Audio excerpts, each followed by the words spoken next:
नमस्कार दोस्तों, बहुत बहुत धन्यवाद। जिस तरीके से आप प्यार भरा नमस्कार। मैं नरेंद्र कुमार सुखानी, आप लोगों का बहुत प्रिय मित्र। आज जो मैं बोलने जा रहा हूँ उसमें आप लोगों को 3 बातें सीखने को ज़रूर मिलेंगी कंपलसरी। ये बात मैं कंपलसरी बोल सकता हूँ कि 3 बातें सीखने के लिए आज का दिन बहुत बेटर दिन है। और मेरे को एक कहानी पढ़ते पढ़ते मिली है जो बचपन में भी मेरे पिताजी सुनाया करते थे, और आज उस कहानी का मैं कुछ विश्लेषण आप लोगों से कहता हूँ। एक ज़माने में एक बहुत बढ़िया राजा हुआ करता था, और राजा थोड़ा सा कर्म कांड में थोड़ा कम विश्वास करता था और ज़्यादातर ऐसे ही मस्ती में रहते थे हर समय। और एक बार क्या हुआ, वो राजा एक बार एक जंगल में जा रहा था शिकार करने के लिए। तो रास्ते में एक साधु महात्मा उनको मिल गए। उन्होंने जो है उनसे कुछ भिक्षा मांगी, गाड़ी रोक के बोला कि थोड़ा सा भिक्षा दीजिए। तो राजा बोला ये सब हम लोगों का डिक्शनरी में शामिल नहीं है।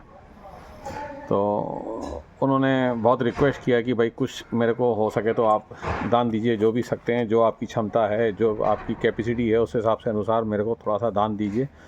तो राजा ने बोला कि देखिए भाई, मैं तो कुछ नहीं दे सकता हूँ और मैं ये सब में बिलीव भी नहीं करता हूँ। सीधा सीधी बात है, मेरे को ये सब चीज़ों में कोई बिलीव भी नहीं है और मेरा ऐसा कोई कॉन्सेप्ट है नहीं। तो लास्ट में क्या हुआ, राजा घोड़े पे बैठा हुआ था। वो साधु महाराज जब निराश होने लगे तो उसी टाइम में घोड़े की लीथ जो है कर दिया उसने, घोड़े ने। उसके बाद उस घोड़े की लीथ को ही साधु ने मांग लिया। बोलता ठीक है, आपको तो ये बिना कप की चीज़ है, आप इसी को दे दीजिए, लेकिन अपने हाथ से दीजिए, क्योंकि मुझे जो दान चाहिए वो आपके हाथ से ही चाहिए, जो मेरे को लेने का मन है और मैं आपसे मांग रहा हूँ प्रेम पूर्वक। तो राजा ने देख लिया कि ये सब पीछा छोड़ने वाला इंसान तो नहीं है, लेकिन अब उपाय नहीं है। तो राजा ने अपने हाथ से उसको लीद दे दिया। जैसे ही लीद दिया, उस साधु ने जो है उनको बहुत बढ़िया एक आशीर्वाद दिया कि खुश रहो और खूब बढ़ो, खुश रहिए और खूब बढ़िए, अवेलेबल हो जाइए, खुश रहो। जो उनके पास था उन्होंने दे दिया करके बात को आई गई हो गई, और राजा चल दिए अपने महल की तरफ वापस। साधु तो अपनी कुटिया में दोबारा चले गए, कोई दिक्कत नहीं है। उसके बाद क्या हुआ कि सेकंड डे से जो देखता है कि उस राजा के जहाँ तहाँ गोदाम है, वहाँ घोड़े की लीड बढ़ रही है, अपने आप बढ़ रही है, ऑटोमेटिक बढ़ रही है।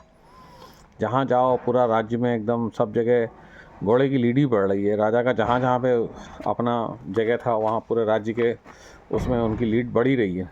राजा को बड़ा आश्चर्यजनक हुआ, पूछा ये क्या हुआ। चलो एक दिन सफाई करवाया, दूसरे दिन देखा फिर बढ़ रही है, तीसरे दिन देखा फिर बढ़ रही है। राजा का दिमाग सनक गया। उनके दिमाग में आया कि 2 दिन 3 दिन पहले जो उन्होंने किसी साधु को दिया था, उन्होंने एक आशीर्वाद दिया था चलते समय कि बढ़ते रहिए, खूब खुश रहो और खूब बढ़ो। तो इस तरीके से जो उन्होंने आशीर्वाद दिया था, कहीं ना कहीं उसी का ये प्रभाव है जो इस तरीके की घटनाएं मेरे साथ हो रही हैं।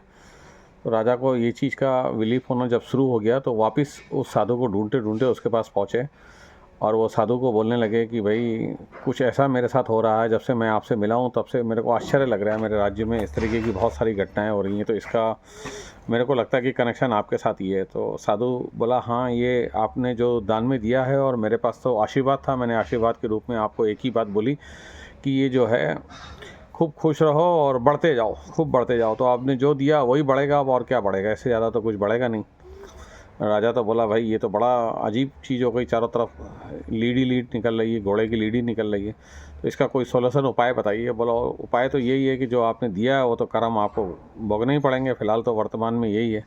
राजा बोला इसका कोई उपाय तो बताइए, मुझसे क्षमा हो गई, मुझसे गलती हो गई, माफ़ करिए, जो भी मैंने आपको असत्य वचन कहें या कुछ कहें इसके बारे में मैं आपको बहुत रिक्वेस्ट करता हूँ, लेकिन इसका तुरंत निवारण बताइए। तो वो साधु ने बोला भाई देखिए ऐसा है, इसका निवारण तो बहुत अच्छा है, लेकिन बस ये है कि मैं जब तक निवारण कंप्लीट ना कर लूँ तब तक बीच में टोकना मत ही मेरे को। जैसा मैं बोलता जाऊँ उसी टाइप से जो है आप उस बातों को, एक ही ऑप्शन है कि उसको बीच में टोकिएगा नहीं। तो राजा रेडी हो गया, बोलता ठीक है मैं आपकी बात को मानता हूँ, लेकिन इसका निवारण बताइए, नहीं तो ये चारों तरफ लीडी लीड इकट्ठी होती जा रही है और बड़ी परेशानी हो रही है। तो साधु ने बोला ठीक है, अपने राज्य में जो है अपनी जनता को बहुत दुखी कर दो, किसी भी तरीके से भ्रम फैला दो कि आप बहुत बेकार आदमी हो, इस तरीके का कोई भ्रम फैला दीजिए, और इस तरीके से क्या है एक अफवाह ये कर दीजिए। तो राजा ने क्या करा, उस राज्य में घोषणा कर दी कि कल से 50% टैक्स देना पड़ेगा सबको, कर के रूप में जो है उस ज़माने में कर हुआ करता था, वो सबको 50% कल से देना पड़ेगा जिसका जो पैदा हुआ। तो राजा की चारों तरफ बुराई होना शुरू हो गई, बहुत बुराई हुई, बहुत बुराई हुई। और कुछ ही समय के अंदर में देखा गया कि वो लीड के पहाड़ जो है बनने गायब हो गए।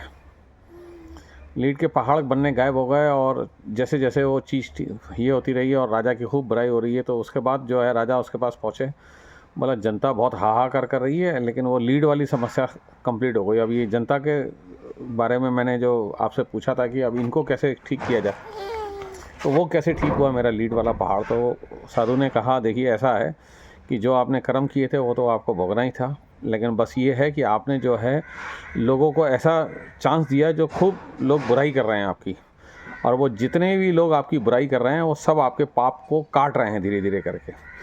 तो ये एक बहुत अच्छा ऑप्शन होता है कि जो भी इंसान आपकी बुराई कर रहा है वो फ्री ऑफ फंड में आपके पापों को कटिंग कर रहा है, ये याद रखिएगा। तो इसीलिए भी इस घटना से सीखने के लिए आपको 3 चीज़ें मिल सकती हैं। एक नंबर तो ये चीज़ें हैं कि कभी भी किसी को भी कुछ माने अनजाने में भी कोई ऐसी चीज़ ना दे जो उसके मुँह से अगर दुआ निकल जाए, तो वो दुआ अगर कहीं पूरी हो जाए तो उस दुआ को पूरी होने के बाद आपको अफसोस हो। जैसा कि राजा ने साधु को लीड दे दी, और लीड देने के बाद उस साधु ने जो आशीर्वाद दिया वो आशीर्वाद जो है उसी के लिए बड़ा महंगा साबित हो गया, जो उसके लिए काफ़ी भारी सौदा पड़ गया। एक नंबर तो सीखने लायक ये चीज़ है। 2 नंबर में सीखने लायक हम लोगों के साथ ये है कि अपनी बुराई करने वालों से कभी ना घबराएं। जो भी आपकी अगर जीवन में किसी भी रूप में बुराई कर रहा है तो आप उसको दिल से एकदम थैंक्स बोलिए, क्योंकि वो कहीं ना कहीं आपके पापों को कटिंग कर रहा है, या कहीं आपसे जो गलती हुई है, जो आपकी फ्री फंड में आपके पाप धो रहा। ये आप जितने भी शास्त्र पढ़ने हैं पढ़ लीजिए, जितनी भी किताबें पढ़नी है पढ़ लीजिए। ये एकदम फैक्ट घटना बता रहा हूँ मैं, कोई आपको खुश करने के लिए नहीं बोल रहा हूँ, लेकिन रियल घटना बता रहा हूँ कि अगर कोई आदमी आपकी बुराई कर रहा है तो आपके फ्री फंड में पापों को धो रहा है, ये कंफर्मेशन है। और तीसरी ये चीज़ें हैं कि जो भी आप करेंगे उनको भोगना ज़रूर है 100%। जो भी कर्म हम लोगों से जाने अनजाने में होते हैं उन कर्मों को हम लोगों को भोगना एकदम कंपलसरी है। वो प्रारब्ध ज़रूर है, वो कहीं ना कहीं हम लोगों को रिटर्न होकर ज़रूर मिलेगा, 100% मिलेगा। तो आज अगर कोई गलती आपसे होती है या कोई चीज़ की सज़ा अगर आपको मिलती है या कोई मुसीबत प्रॉब्लम अगर आपके सामने में क्रिएट होती है, तो आप उससे अपना कनेक्शन जोड़ लीजिए कि कहीं ना कहीं आपसे वो गलती हुई है, मिस्टेक हुई है, जिसका आपको आज खामियाजा भुगतना पड़ रहा है।